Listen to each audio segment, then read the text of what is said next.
है friends, welcome back. इस video के अंदर इजी प्लानर के करंट चार्ट पैटर्न और फाइनेंशियल्स के बारे में डिटेल में समझने वाले हैं कि स्विंग ट्रेडिंग और लॉन्ग टर्म के लिए खरीदना चाहिए, बेचना चाहिए या होल्ड करना चाहिए।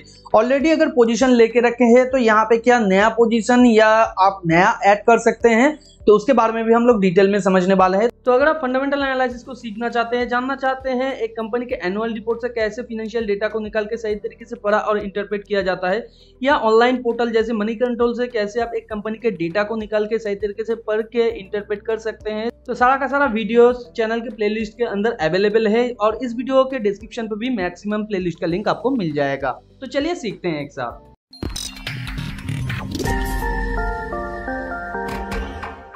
जैसे कि आप स्क्रीन पे देख पा रहे हैं, इजी प्लानर का ये वन डे का चार्ट है। वन डे के चार्ट में कंपनी का शेयर प्राइस एक वेज के थ्रू नीचे आया था और यहाँ पे थोड़ा सा ऊपर जाने के साथ साथ इसने जिस ट्रेंड लाइन से नीचे आया उसे ब्रेक करके फर्स्ट टाइम ऊपर गया था और फिर नीचे आके यहाँ पे हायर डबल बॉटम के साथ ये आज के दिन मोर देन 10% का एक मूव लेके ऊपर जाने की कोशिश कर रहा है।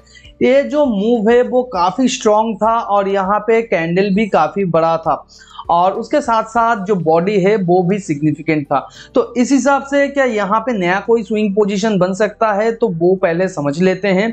देखिए, इस तरीके का मूव जनरली और एक लेग का फॉर्मेशन करता है। जैसे कि इस मूव को हम लोग अगर फर्स्ट लेग कहेंगे तो ऊपर सेम ये बॉडी जहाँ पे एंड हुआ है और जहाँ पे स्टार्ट हुआ है इतना जो मेजरमेंट होता है ऊपर, अगर हम लोग उतना ही मान के चलते हैं तो हमारा फर्स्ट टारगेट वहीं पे रहता है और उसके बाद कंपनी के शेयर प्राइस और भी आगे जा सकते हैं। तो इस हिसाब से हम लोग कह सकते हैं कि कंपनी का शेयर प्राइस और ऊपर जा सकता है। तो यहाँ पे अगर आप पोजीशन लेना चाहते हैं तो और थोड़ा सा चीज आपको समझ लेना चाहिए। जैसे कि ऊपर ये जो बिग ट्रेल है ये हम लोगों को दर्शाता है यहाँ पे काफी हद तक सेलर मौजूद था या बहुत सारा बायर यहाँ पे ट्रेड प्रॉफिट ले रहा है। तो इस हिसाब से कोई भी मूव टू लेग के फॉर्मेशन के साथ अगर मूव करता है तो यहाँ पे कंपनी का शेयर प्राइस ऊपर से थोड़ा नीचे आया तो इसे अगर हम लोग वन लेग मानते हैं तो थोड़ा सा यहाँ पे पुल बैक के साथ और एक लेग इसे क्रिएट करना चाहिए और पुल बैक को कंप्लीट करना चाहिए। उसके बाद कंपनी का शेयर प्राइस फर्दर ऊपर जाना चाहिए। तो यहाँ पे अगर ऑलरेडी आपके पास पोजीशन है, आपके लिए जो यहाँ पे करेंट स्टॉप लॉस बनेगा 38.70 के आसपास, यानी ये जो स्विंग पॉइंट लो है इसके नीचे। सेकेंड जो आपके लिए स्टॉप लॉस बढ़ेगा 37.70, जो पिछले टाइम का स्विंग लो है, यानी ये जो स्विंग पॉइंट लो है इसके नीचे।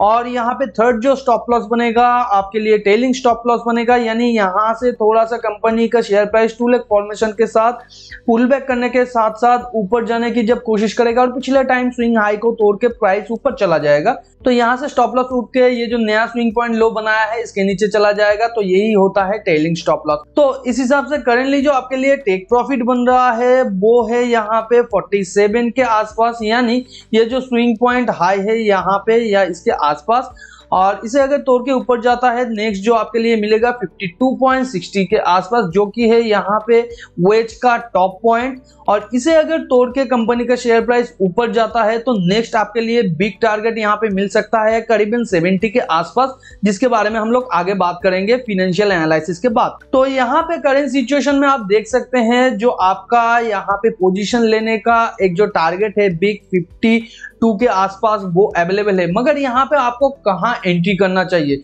देखिए, अगर ये टू लेग फॉर्मेशन के साथ नीचे आता है, हो सकता है वो सिंगल बार के साथ ही नीचे आए फिर ऊपर चला जाए, तो उस केस में यहाँ पे 41.92 42.65 के अंदर आपका स्विंग पोजीशन यहाँ पे बन सकता है। और उसके साथ साथ आपके लिए जो फर्स्ट टारगेट बन सकता है वो मैंने यहाँ पे कहा है 47 के आसपास। या अगर आप थोड़ा कंजर्वेटिव वे से सोचेंगे तो यहाँ पे जो बॉडी का साइज है, ये बॉडी का साइज जितना है ऊपर अगर आप उतना ही मेजरमेंट लेते हैं तो भी यहाँ पे 47 के आसपास आपका टारगेट बनता है, या ये जो स्विंग पॉइंट हाई है यहाँ पे बनता है। और अगर आपके पास ऑलरेडी शेयर है, क्या आप यहाँ पे ऐड कर सकते हैं? बिल्कुल यहाँ पे ऐड कर सकते हैं। जिस तरीके से आप नया पोजीशन लेंगे यहाँ पे आफ्टर टू लेग फॉर्मेशन, उसी केस में आप यहाँ पे नया पोजीशन भी ऐड कर सकते हैं।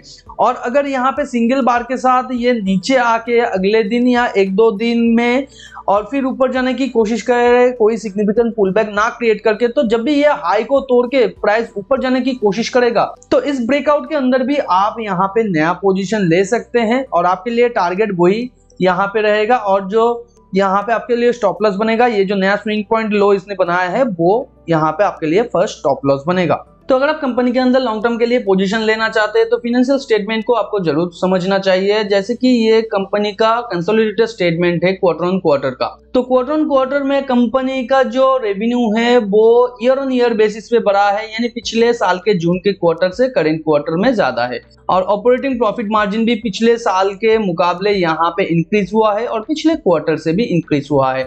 मगर अगर हम लोग थोड़ा सा पीछे देखें तो यहाँ पे ऑपरेटिंग प्रॉफिट मार्जिन काफी अच्छा खासा नंबर के साथ आ रहा था। तो हम लोग कह सकते हैं कंपनी करेंटली बहुत ज्यादा कंपटीशन फेस कर रहा है, जिससे कि ऑपरेटिंग प्रॉफिट मार्जिन के अंदर प्रेशर आ रहा है। कंपनी का इंटरेस्ट पेएबल यहाँ पे बढ़ नहीं रहा है, एक पॉजिटिव चीज है। नेट प्रॉफिट भी यहाँ पे इंक्रीज हो रहा है। हालांकि बीच के क्वार्टर में थोड़ा सा ये नेगेटिव चला गया था, तो ये भी यहाँ पे एक कंसर्न है। ईयर ऑन ईयर का रिजल्ट भी यहाँ पे काफी इंप्रेसिव है। आप देख सकते हैं revenue each and every year ये ग्रो कर रहा है पिछले 4 साल से। और यहाँ पे ऑपरेटिंग प्रॉफिट मार्जिन के अंदर सेम तरीके का प्रेशर है। जैसे कि आप देख सकते हैं पिछले 3 साल से ये लगातार घट रहा है। मगर कंपनी का जो इंटरेस्ट पेएबल है वो काफी हद तक कंपनी ने कम कर लिया है पिछले साल से। तो यहाँ पे नेट प्रॉफिट पे ऑपरेटिंग प्रॉफिट मार्जिन का प्रेशर दिखाई दे रहा है और नेट प्रॉफिट मार्जिन पे भी ये ईयर ऑन ईयर बेसिस पे धीरे धीरे घट रहा है, जो कंपनी के लिए एक नेगेटिव चीज होता है। रेशियोज के अंदर अगर हम लोग आरओई को देखें, ये ईयर ऑन ईयर बेसिस पे घट रहा है, तो ये और एक नेगेटिव चीज है। कंपनी को इसे स्टेबल करना चाहिए ताकि आने वाले टाइम पे जो इन्वेस्टर्स है उन लोगों का कन्विक्शन बढ़े और फ्यूचर में इसका जो वैल्यूएशन है वो सही तरीके से मिल सके। मगर यहाँ पे अगर करेंट सिचुएशन में एज पर चार्ट हम लोग पोजीशन लेना चाहते हैं तो हाँ, यहाँ पे पोजीशन बन सकता है, क्योंकि ये लॉन्ग टर्म का अगर आप चार्ट देखें तो ये यहाँ पे एक लो एज के थ्रू नीचे आया था, उसके बाद यहाँ पे डबल बॉटम के साथ ये ऊपर जाने की कोशिश कर रहा है। तो आने वाले टाइम पे वेज जहाँ पे स्टार्ट हुआ है वहां तक शेयर प्राइस जाने की कोशिश करता है। तो इस केस में 70 to 75 के आसपास कंपनी का शेयर प्राइस जा सकता है। मगर यहाँ पे 55 के पॉइंट को पहले कंपनी को तोड़ना होगा, उसके बाद यहाँ पे पुल बैक करके फिर ऊपर जाने की कोशिश करना होगा।